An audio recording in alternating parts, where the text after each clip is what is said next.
Hola, mi nombre es Valeria Francisco. Hola, mi nombre es Paulina Alvarado. Hola, mi nombre es Zulma Bálsamo. Hola, mi nombre es Ira Omobono y les damos la bienvenida hoy a nuestro nuevo podcast Laguna del Conocimiento.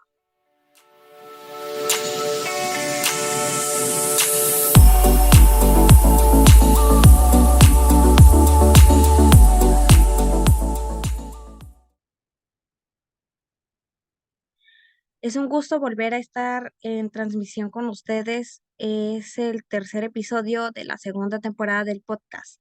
El tema que trataremos el día de hoy es el idealismo, donde desarrollaremos primero qué es y qué establece, y después hablaremos sobre el mayor representante de la corriente, Immanuel Kant, fundador del idealismo trascendental y sus aportaciones a la corriente y a la filosofía en sí.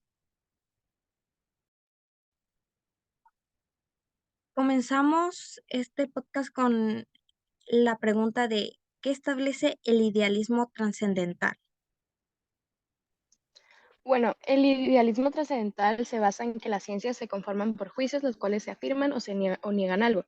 Kant fundamenta la revolución copérnica eliminando el pensamiento que se tenía sobre la relación entre el sujeto y el objeto. Él plantea que el conocimiento no dependa del objeto, sino del sujeto. Para mí se podría entender mejor diciendo que ya no se necesita como un ser místico que nos guíe acerca de lo que tenemos que hacer, sino que ahora somos nosotros los seres humanos que deciden sobre sí sin la dependencia de ese objeto. Gracias a la revolución se enseña que el ser humano es el que manda y Kant lo recalca en sus escritos o en sus pensamientos. Bueno, el idealismo trascendental es un concepto epistemológico y metafísico con el que Immanuel Kant da nombre a su filosofía, en oposición al idealismo de Berkeley. Aquí volvemos a hacer mención de que los empiristas aseguraban que no había más fuente de conocimiento que la experiencia misma, a través de los datos de los sentidos. Los racionalistas opinaban lo contrario, que solo la razón es capaz de conocer el margen de la experiencia. Por eso dice Kant, es necesario llevar a cabo una crítica de la razón. Kant en la crítica de la razón pura dice que entran tres niveles de conocimiento: la sensibilidad, el entendimiento y la razón, de las cuales más adelante se hablará con mejor, para que lo comprendan mucho mejor. Ok, esta corriente busca reconciliar la importancia de la razón y la estructura a priori de la mente con el reconocimiento de la experiencia empírica. Kant entiende el mundo como un resultado de la interacción de la mente humana y el mundo externo, donde los fenómenos experimentados son influenciados por la estructura cognitiva innata de la mente. Básicamente sostiene que nuestra experiencia del mundo está influenciada por estructuras a priori en nuestra mente.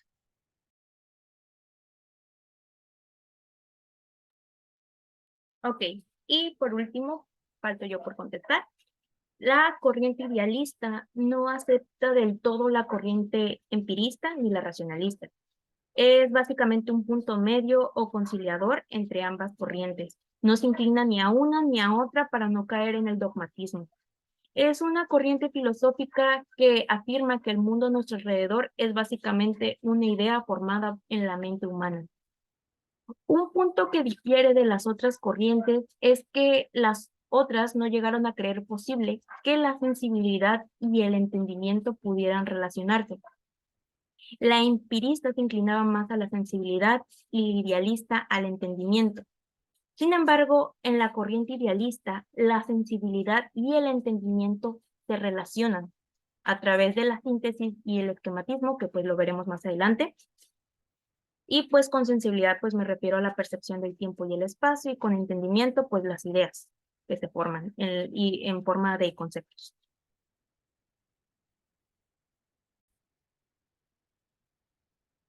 Ok, ya mencionamos varias veces sobre un tal Kant, pero como breve introducción es ¿quién es Emmanuel Kant?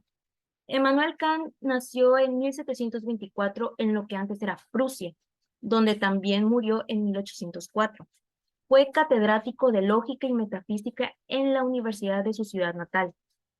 Él decidió estudiar de forma crítica la razón humana, impulsado después de leer los postulados e ideas del filósofo David Hume, que mencionamos en el video cuando hablamos del empirismo. Y pues regresando a Immanuel Kant, sus principales obras son Crítica de la razón pura, Crítica de la razón práctica y Crítica del juicio. Y ya dicho esto, ahora iniciamos respondiendo la segunda pregunta y última, la cual es, ¿cuáles son las mayores aportaciones de Immanuel Kant en esta corriente que es el idealista? Bueno, una de las aportaciones de Kant en el idealismo son los juicios a priori, los cuales se refieren al conocimiento previo de la experiencia, y por otra parte están los posteriori, que son los que sí se dan por la experiencia. Por ejemplo, en los juicios a priori son las situaciones donde no se tiene que tener un cierto conocimiento o experiencia, ya sea poniendo en esta situación, la persona es de tez morena, no es blanca. En esa situación no se utiliza recurrir a una experiencia para verificar que estás en lo correcto, perdón. Por otra parte, en lo a posteriori, se puede dar un ejemplo como el agua es salada. En esa circunstancia sí se tiene que poner en duda porque no estamos seguros de que sí sea así o sea tal vez al revés. Ok, en cuanto a mí, considero que de las mayores aportaciones que hizo el filósofo Kant fue fundar el método trascendental, donde, como ya mencionaron mis compañeras en la anterior pregunta, se traslada el objetivo de estudio al sujeto y no al objeto, dándole poder al ser humano sobre su aprendizaje. Y pues de ahí parte el cuestionamiento que, pues, ¿qué necesita el sujeto para conocer al objeto? Cabe recalcar que en sus críticas el concepto de objeto lo cambia por el de fenómeno, y estos pues mencionan en sus críticas que estos fenómenos están sometidos al espacio, al tiempo y a la categoría. Y pues, ¿por qué esta última? ¿Por qué categoría? Pues porque el ser humano, él menciona que basa su entendimiento pues en legislar, juzgar, discriminar y pues en resumen, categorizar. Además, otra de las grandes aportaciones de Kant es que hace mención de que para obtener conocimiento hacemos uso de facultades activas que posee el ser humano, que es la imaginación, el entendimiento y la razón, que relacionadas van a definir el sentido común. Y pues el entendimiento legisla y juzga, la imaginación sintetiza y esquematiza y la razón, pues, pues razona.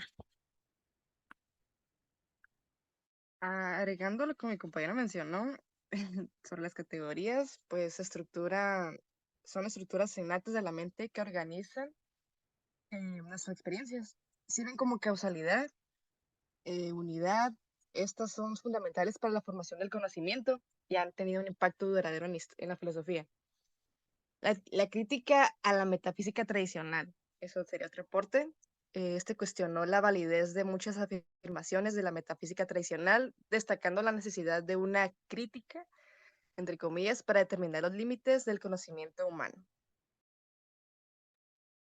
Bueno, yo diría algunas aportaciones de Kant, pero realmente mis compañeras ya mencionaron todo lo importante de él y sería algo repetitivo decir lo mismo nuevamente, aunque estoy segura de que Kant hizo bastantes aportaciones en todas sus áreas de estudio, como lo era la ciencia y la filosofía, pero la más destacable son los que mencionaron ellas, o sea, de lo que él aportó. Lo único que puedo dar serían algunas frases de Kant que en lo personal a mí me gustaron, que es la felicidad no es un ideal de la razón, sino de la imaginación. Y la libertad es aquella facultad que aumenta la utilidad de todas las demás facultades. Sería todo de mi parte.